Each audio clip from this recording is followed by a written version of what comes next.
cut the hole out for the gravel unloader and join it up there. I've got brass to nickel track here, so it's slightly different rail joiners. And then it goes around the other side. And then I've got this flexible. I'm just going to cut it roughly, and then I've got an adjustable track here which moves. A Fleischmann track, so you can adjust. Amazing piece of track that. It's like an optical illusion. So I'm going to join that up. Yeah, so I'm just cutting some flexible track. I've manipulated it into the curve I want, exactly near enough. Just what you do then is just splice, you just cut through the back side. It's two areas which you've got to splice, and then just run your knife across, and it just comes away then. And then just trim it with the Xeron trimmer there. Yeah, so where the brass track joins, I've just got to take off the rail shoes. You just got to splice them off at one end, and then adjust. So I'm not using tension loaded rail joiners on that particular end, just normal rail joiners. There's a tension loaded rail joiner.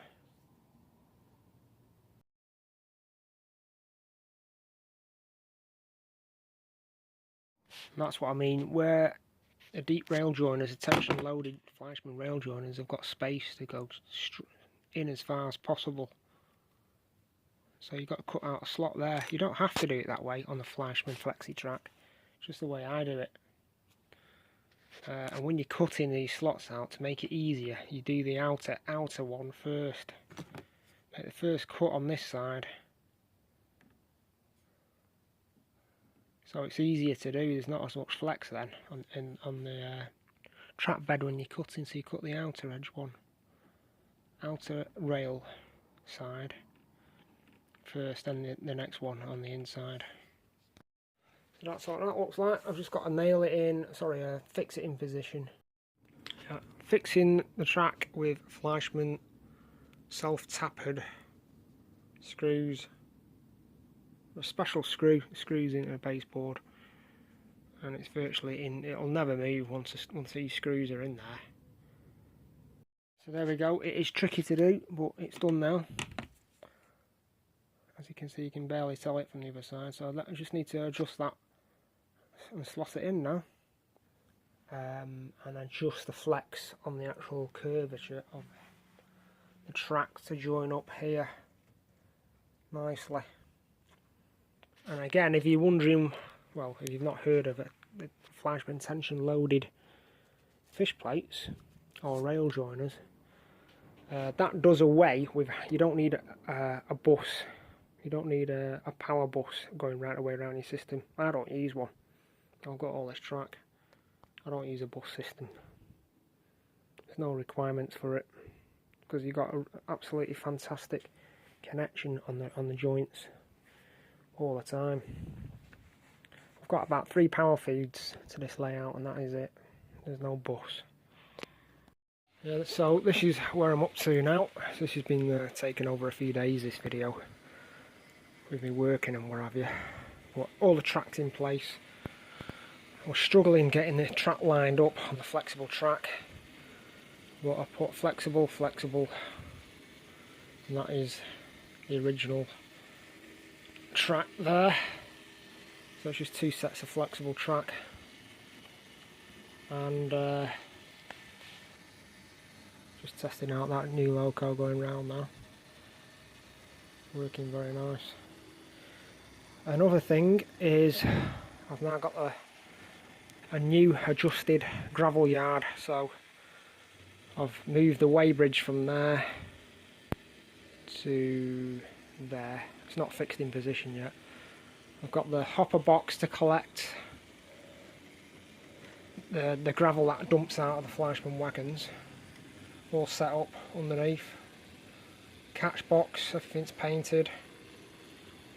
I'm going to convert this crane back to a bucket crane so it can shift the gravel to trucks, etc. waiting by. There's going to be a big mountain of gravel here, and the gravel loading building is there, which needs a servo and some electronics fitting inside to get that operational, and that'll load up the wagons perfectly. Otherwise it's a manual load on the hopper wagons there otherwise.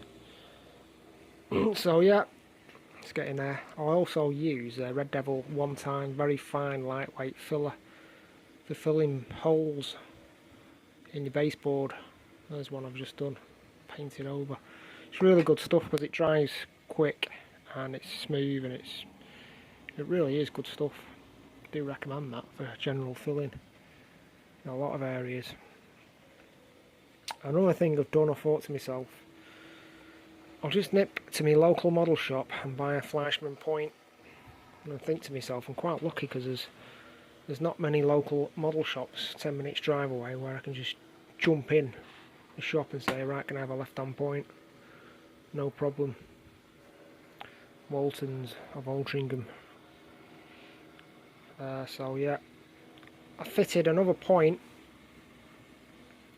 just after the gravel building, and I took it out, and I thought it'd be a nice feature to just have some unique setup there. So I thought the Trix Marklin Goliath crane can fully operate there, no problem.